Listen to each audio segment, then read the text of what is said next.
মানুষের প্রকাশ্য দুশমন। আল্লাহ তাআলা সতর্ক করে দিয়েছেন, খবরদার খবরদার শয়তানের অনুসরণ করবে না, শয়তানের পাল্লাই তোমরা পড়বে না।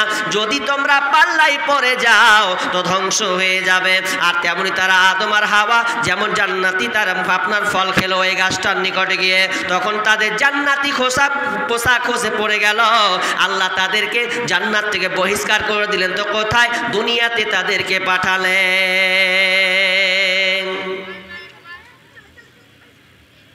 যেমন পরিবর্তন করলো আল্লাহ পরিবর্তন করে দিল। এবার বলেন, দুনিয়াতে এত দাঙ্গা ফাসাদ মারামারি কে দায়ী? আল্লাহ? কে দায়ী?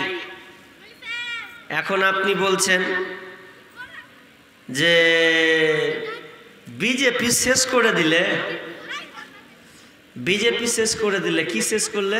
বলছে মুসলিমদেরকে মারছে আর ঠাটাচ্ছে গো, গরু পিটা করে মারছে। মুসলিমদেরকে বিজেপি মারছে।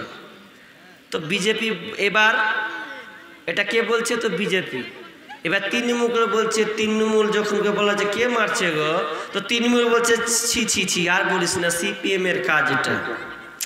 এই মুসলিমদের রস বের করে দিলে। কে কার রস বের করলে? আগে সংগঠনের দোষ দিও না, আগে নিজের দোষটা দাও। সংগঠনটা পরে, নাহলে আপনাকে দেখাবো, চলেন আপনাকে কোর্টে নিয়ে যাব। কোর্টে নিয়ে যাওয়ার পর দেখবো যে হিন্দুদের বেশি কাদের, মারপিট আর মারামারি হারাহানি যত কোর্টে যত ফাইসালা কাদের? মুসলিমদের। আপনি যান, চ্যালেঞ্জ করলাম আপনাকে, কারা কোর্ট কাচারিতে বেশি জড়িয়ে আছে? এত বিচার ফাইসালা কাদের? তো মুসলিমদের। কেন জানেন? সামান্য ছোট্ট ছোট্ট বিষয় নিয়ে। কেমন ছোট্ট ছোট্ট বিষয়? একটা ট্রেন যাবে, তো ধরলেন ট্রেনটা আপনাদের হরিশ্চন্দ্রপুর স্টেশন আছে, তো আছে না নাই? আমি তো নেমে এলাম ওখান থেকে। আবার ধরলেন ওই ট্রেন থেকে যে কোনো একটা ট্রেন আসবে, ধরলেন তো ট্রেনটা যাবে কলকাতা, রাইট কি যাবে? কলকাতা যাবে। দুজন মুসলমান বসে আছে স্টেশনের পাশে, দুজন মিলে গল্প করছে, হবে বলতো এই ট্রেনটা কলকাতা যাবে না দিল্লি যাবে? একজন বলছে কলকাতা যাবে। সালাতের বুদ্ধি নাই, এই ট্রেনটা দিল্লি যাবে। তোর হুঁশ আছে? দিল্লি যাবে। তুই কত পাকাবে? আমি জানি কলকাতা যাবে। তুই ফের কত পাকাবে? আমি জানি দিল্লি যাবে। দুজনাতে মারামারি, লে ঝামেলা। ট্রেনটা আর বাপের নয়, ট্রেনটা সরকার। লোক প্যাসেঞ্জার আসবে যাবে, চাপবে নামবে, তোরা দুজনে এমন মেরপিট লাগলো। তো কলকাতাওয়ালার লোক যে কলকাতার জিদ ধরেছে ও সহ্য না করতে পারে, সালাকে এক ঢুসি মেরেই দিলে। বলছে তোর কতখানি ক্ষমতা হবে, তুই হাঁকা মেরে দিলি, তোর পাওয়ার একলা আছে। ইও তখন এক ঢুসি দিলে, মারলো, মারামারি রাত পর্যন্ত মাথা ফাটাফাটি হলো। কেস চলে গেল কোথায়? তো চলে কোর্টে।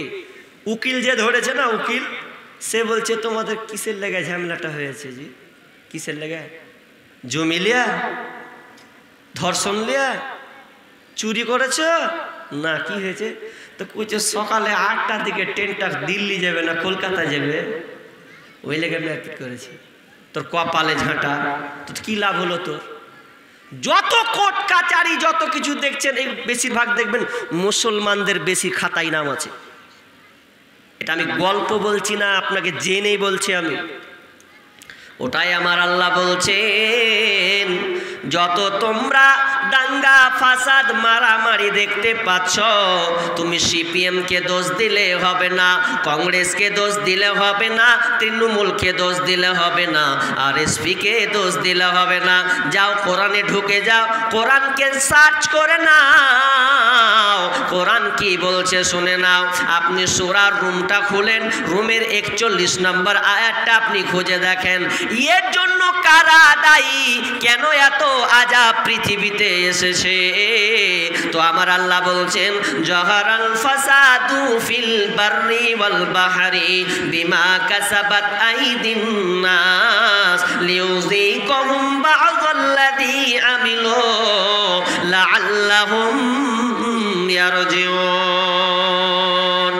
আমার আল্লাহ বলছেন, যত দাঙ্গা ফাসাদ জহরাল ফাসাদু ফিল বাররি ওয়াল বাহারি, জলে এবং স্থলে তোমরা যত আপনার কিনা মারামারি হানাহানি, যত বিপর্যয়, যত কাটাকাটি, ফিতনা ফাসাদ, আপনার কিনা যত দুর্ঘটনা তোমরা দেখতে পাও, এটা কিসের কারণে? এগুলো তোমাদের হাতের কামাই। তোমরা এই বিপদগুলো নিয়ে এসেছ, তোমরা ডেকেছ, এই বিপর্যয়গুলো তোমাদের হাতে কামায়। যে আমার আর বলছেন লিউযীকুম বা'দাল্লাযী আমিলু, এই আপনার তোমাদের এই পাপাচার, এই তোমাদের অনেক কুকর্মের কারণে তোমাদেরকে আযাবগুলো আস্বাদন করা হয়। তোমরা যে কুকর্মটা করো, তোমরা যে আপনার কিনা ফিতনা ফাসাদটা লাগিয়ে রেখেছ, এর বিনিময়ে আমি আল্লাহ তোমাদেরকে কিছু আযাবগুলো চাপিয়ে দিই। কেন কেন? তোল্লা আল্লাহুম ইয়ারজিউন, যাতে করে তুমি আমার দিকে ফিরে আসো, দিনের পথে ফিরে আসো। এই জন্য আমি আল্লাহ এই বিপর্যয়গুলো দে, আর এই আপনার ফিতনা ফাসাদগুলো তোমরা ডেকে নিয়ে আসো, তখন আমি আল্লাহ আযাবগুলোকে চাপিয়ে দিই। কাউকে দোষ দিয়েন না, নিজের দোষটাকে নিজে নিয়ে আসেন। বলবো মিডিলে কতগুলো দোষ আছে আমাদের, এগুলো বলবো, সংশোধন করে বাড়ি যাবেন। কি এবার আপনাকে আমি একটা উদাহরণ দিই, এই আরেকটার প্রেক্ষাপটে উদাহরণ। তো দাদু, এক দাদু পোতা মানে লাতি, আপনার কিনা পোতা বলেন তো আপনারা নাকি? উত্তর দিনাজপুরে কিন্তু লাতি পতি একই পোতাই বলে ওরা, লাতি পতি একই রকম সেম। আমি আগে বুঝতে পারিনি, আমি যখন উত্তর দিনাজপুরে যখন প্রথম পড়তে গেছি, তো আমার দাদু আছে আর আমি আছি, তো একটা লোক জিজ্ঞাসা করছে এটা কে, এটা কে? তো বলছে এটা পোতা। বুঝলেন আপনার লাতি, তাহলে লাতি নয় পোতা, তো লাতি পোতা একই কথা ওদের কাছে। তা আমিও বুঝতে পারি না বিষয়টা কি বলতে চাইছে। শেষে জানলাম যে না, লাতি পোতা একই ভাষা, ওটাই পোতা লাতি, ওই পোতা মানে লাতি বলে ওরা, পোতা নয়।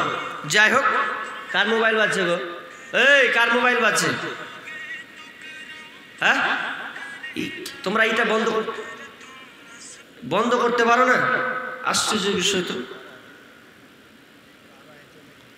তো পোতা দাদু আর পোতাতে, এরা দুজন মিলে একটা পোতা বলছে দাদুকে, দাদু আল্লাহ তাআলা এত আযাব কেন দিচ্ছে? মানুষ যে এত ইবাদত করছে, ভালো খারাপ কাজও করছে, কিন্তু আল্লাহ এই পরীক্ষা করছেন, তো এটা আযাব কেন? কিসের জন্য আযাবটা দিচ্ছে? এবার বাচ্চা ছেলেকে বুঝাতে গেলে তো অনেক নকল করতে হবে রে ভাই।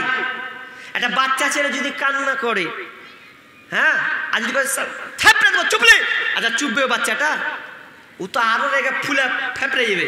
একটা বাচ্চা ছেলেকে চুপাতে গেলে আপনাকেও একটু খ্যাপার নকল করতে হবে, তাহলে বাচ্চাটা চুপবে। শেখ হাদিউজ্জামান বলছেন যে মানুষের তিনটা ক্ষেত্রে মানুষের ওজন কমে যায়।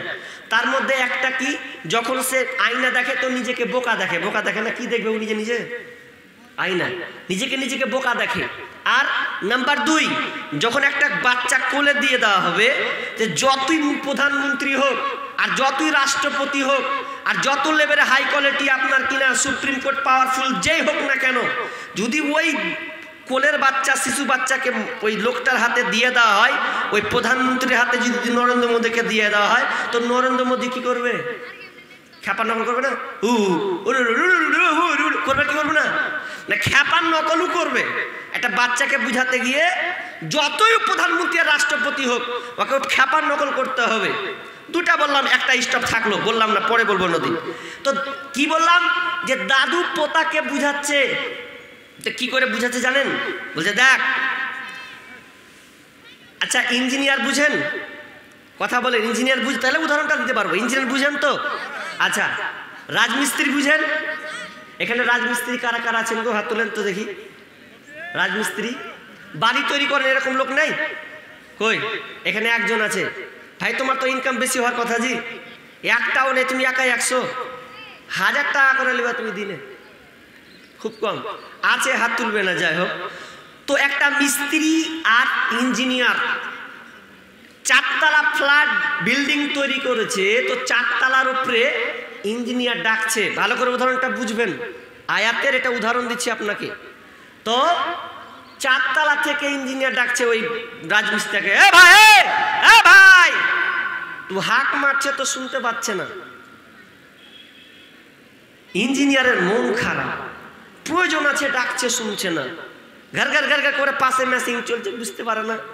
তা আবার কি করছে, 500 টাকার নোট ফেলেছেন, দেখেন 500 টাকার নোট, 500 টাকার নোট ওর সামনে সামনে ফেলছে, সামনাসামনি যখন ফেলেছে, সামনাসামনি পড়েছে, আর যেমনই পড়া বলছে রে বাপরে 500 টাকা নোট। তখন টাকাটা লিয়ে মানুষ যখন টাকা পায় কেমন করে তুলে, আসমানের দিকে তাকায়, ডান দিকে বাম দিকে একটু এদিকে একবার দিকে ধরে, আগে তো পায়ে চাপেও 500 টাকাকে চাপবে, চাপার পরে একবার এইদিকে দেখবে, আর এইদিকে দেখবে তো লক্ষ্য করে নিয়ে দেখলে না পকেটে ভরে নেব, এরকমই তো করে। তো ওই রাজমিস্ত্রিটা ওই রকমই করেছে, যে ভরে নিয়েছে। এবার ইঞ্জিনিয়ার বলছে যা ফের পকেটে ভরে নেব, উপর দিকে তাকালে না, আবার 500 টাকা ফেলছেও বান্ডিল, আবার যখন 500 টাকা ফেলছে তো ফের ওই রকম করে টাকাটা তুলছে, ওপরে কিন্তু